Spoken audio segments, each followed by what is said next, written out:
सत्संगी धर्म प्रेमी हो। स्वामी जी महाराज ने कहा कि किसी भी तरह की पूजा तभी सफल होती है, तभी मानने में आती है जब वो शुद्धि के साथ की जाए। दो तरह की पूजा बताई महात्माओं ने। आपने इससे पहले एक तरह की पूजा सुनी होगी, पर दो तरह की पूजा होती है। एक पूजा होती है जड़ पूजा। जड़ पूजा का ये मतलब होता है जो हम अंगों से, शरीरों से जो पूजा करते हैं वह जड़ पूजा में आती है। तो गुरु महाराज ने कहा कि उसका फल क्या मिलेगा? उसका पुण्य हो जाएगा, उसका फल आपके शरीर को मिल जाएगा, मनुष्य शरीर को मिलेगा, या फिर 84 में जब डाल दिए जाओगे उस समय पर उस फल को भुगता दिया जाएगा। 84 के जीवों को फल कैसे भुगताया जाता है? जैसे आप देखते हो स्वान होते, स्वान जानते हो? कुत्ते होते हैं। तो देखना, एक कुत्ता होता है जो गली में भाकर के लिए डंडे खाता है, देखते हो ना, उसकी हालत बिल्कुल ख़राब। और एक कुत्ता होता है जो एयर कंडीशन कार में घूमता है कि नहीं घूमता है? खाने को उसको अच्छी अच्छी वस्तुएं मिलती है, बिस्किट मिलते हैं जो आप और हम नहीं खा सकते, ऐसी चीज़ें उनको खाने को मिलती है। वो भी कुत्ता है। और ये जो गली में मार खा रहा है रोटी के लिए, ये भी कुत्ता है। लेकिन वो जो कुत्ता गाड़ी में घूम रहा है और रोज़ 1-2 दिन बाद उसको शैम्पू से नहलाया जा रहा है और उसको अच्छे कमरे में रहने की सुविधा और सुबह सुबह उसको गार्डन और बगीचे में लेकर के घुमाया जा रहा है, तो इसका क्या मतलब है? उसका जो पुण्य था, यानी ऐसा पुण्य, जड़ पूजा का कोई पुण्य होता है तो वो पुण्य जो है 84 में भुगताया जाता है। तो उसके कुछ पुण्य थे, इसलिए उसको उस योनि में जब उसको भेजा गया तो उसको अच्छी जगह पर डाल दिया गया, जिससे कि वो उसका पुण्य का फल भोग रहा है। और जिसके ज़्यादा ही बुरे कर्म हैं उसको कुत्ता बना करके उसको दर दर की ठोकरें खानी पड़ रही है। यानी ये जड़ पूजा का फल होता है। जड़ पूजा यानी शरीर से पूजा। आप जो यज्ञ करते हो, धूप दीप अगरबत्ती उपवास, मंदिर में जाके घंटा बजाना, ये जितनी भी पूजा है इसको कहते हैं जड़ पूजा। ये जड़ पूजा, इससे आत्मा को किंचित भी कोई लाभ नहीं होता है। आत्मा को इसका फल नहीं मिलता है, केवल शरीर को फल मिलता है। शरीर यानी इस शरीर में रहोगे तो इसमें मिलेगा, 84 में डाल दिए जाएंगे तो उसमें मिलेगा। आत्मा को ऐसी पूजा से कोई लाभ नहीं होता है। किस पूजा से लाभ होता है? जो आपने अभी 1 महीना साधना शिविर लगाया, तो ये साधना शिविर जो लगाई आपने, ये चेतन पूजा है। चेतन पूजा का ये मतलब होता है कि आत्मा से परमात्मा की पूजा करना। देखो, वहाँ पर शरीर इंद्रियों का कोई काम नहीं है। आप जब ध्यान में बैठे, सुमिरन में बैठे, भजन पर बैठे, तो वो क्रिया कौन सी थी? अंदर की क्रिया थी, अंदर की। यानी मौन रह करके ऐसे साधना में एक चित्त एक टक होकर के देखना, आवाज़ को सुनना, सुमिरन में नाम को याद करना, यानी ये चेतन पूजा। ये जो तुमने साधना किया, ये सारी की सारी साधना जो है यह मिलता है जीवात्मा को। किसको मिलता है? आत्मा को। आत्मा जहाँ भी जाएगी ये जो है उसके आत्म धन उसके साथ ही रहेगा, वो ख़त्म नहीं होता है, वो बढ़ता रहता है। चोर न लूटे और दिन दिन बड़े सवायो, पायो जी मैंने नाम रतन धन पायो। यानी ऐसी वो चीज़ है जो आप ध्यान भजन सुमिरन करते हो, उसको कोई चोर लूट नहीं सकता। आप घर में 4 भाई हो, आपने साधन भजन किया, 3 भाई साधन भजन नहीं करते, नामदान नहीं लिया है, तो आपकी साधना में से उनको बंटवारा नहीं मिल सकता। उनको कि आपके बच्चे को तक बंटवारा नहीं मिलेगा। आपने जो साधना की है उसका आपकी ही जीवात्मा को मिलेगा, केवल आपकी ही जीवात्मा को। यहाँ रहोगे यहाँ मिलेगा, इस शरीर से बाहर निकल जाओगे, दूसरे शरीर में चल जाओगे तो उसमें मिलेगा। यानी कि जीवात्मा को उसका लाभ होता है। किससे? ये चेतन पूजा कहते हैं, चेतन पूजा। चेतन पूजा का ये मतलब होता है कि जो मिटती नहीं है और ख़त्म नहीं होती। 2 तरह की पूजा गुरु महाराज ने बताया। तो देखिए, अब मुद्दे की बात पर आ जाते हैं। आपने पूजा, आपके समझ में आ गई पूजा? इससे पहले आपको किसी ने बताया था कि 2 तरह की पूजा होती है? देखो, इसको इस्लाम के भाई है ना, जो हम जिस्म से, शरीर से पूजा करते हैं, इसको एक जिस्मानी इबादत कहते हैं। और जो आत्मा से पूजा की जाती है ध्यान भजन सुमिरन की, उसको रूहानी इबादत कहते हैं। एक भाषा में उसको जड़ पूजा कहते हैं, शरीर से की गई, और आध्यात्मिक भाषा में उसको एक चेतन पूजा कहा जाता है। चेतन का मतलब क्या होता है? जो नष्ट नहीं होती।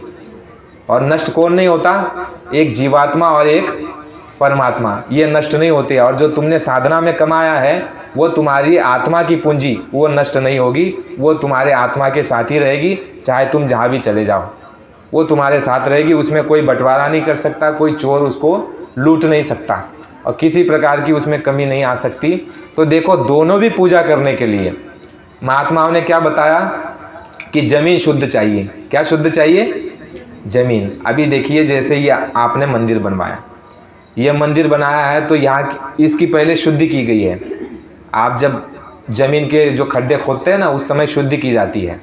बाबा जी ने बताया कि जिस जगह पे खोदते समय अगर हड्डियाँ निकल जाए तो उस जगह पर घर मत बनाना, क्योंकि वो जगह का असर रहेगा।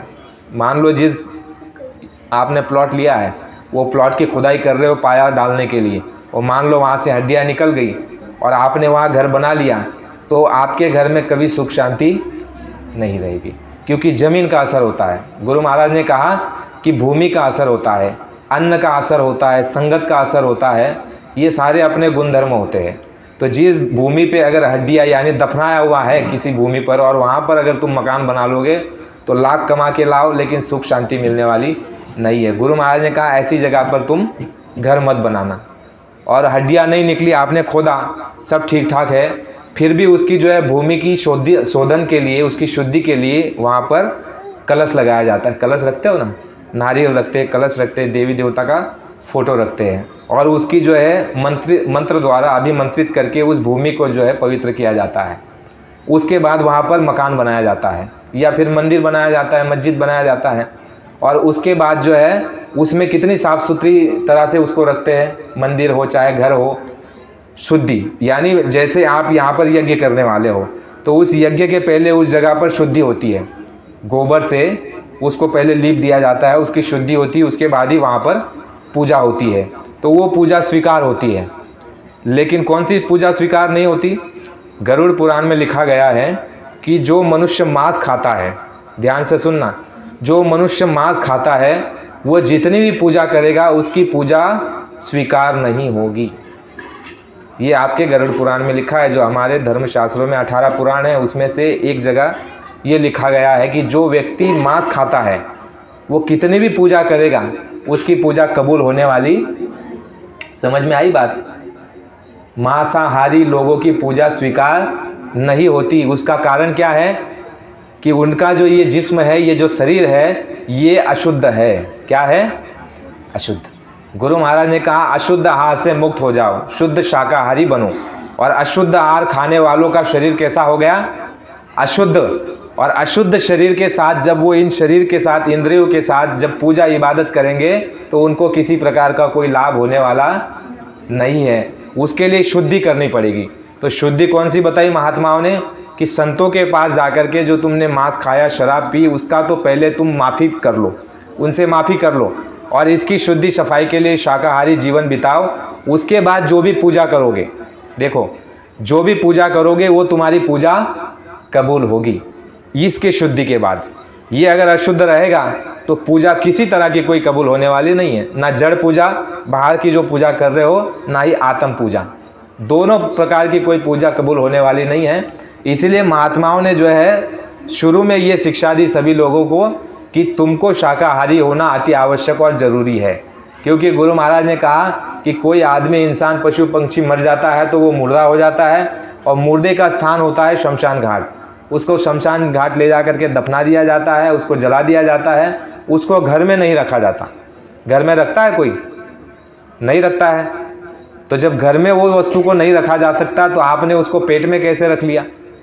महात्मा कहते हैं कि जिस मुर्दे को, मरे हुए जानवर, पशु पंछी को, मनुष्य को आप घर में एक दिन से ज़्यादा कोई रखना पसंद नहीं करता, उसको कहते हैं कि चलो दफना दो, चलो गाड़ दो, चलो जला दो।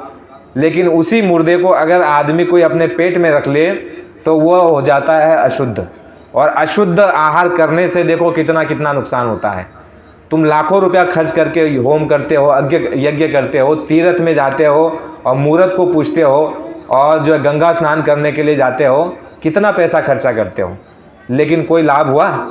कुछ नहीं, कोई लाभ होता नहीं है। केवल हमको एक मन में अहंकार हो जाता है कि मैं तीर्थ करके आया, मैं गंगा सागर जाके आया, मैं काशी जा कर के आया।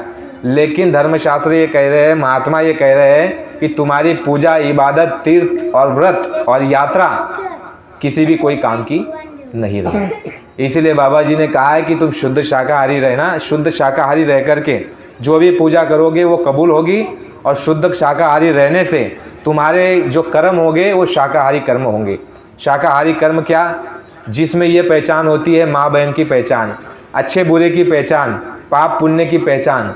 शाकाहारी रह करके जो कर्म हमसे बनते हैं वो शाकाहारी कर्म कहलाते हैं, और मांसाहारी लोगों से जो कर्म बनते हैं वो मांसाहारी कर्म कहलाते हैं।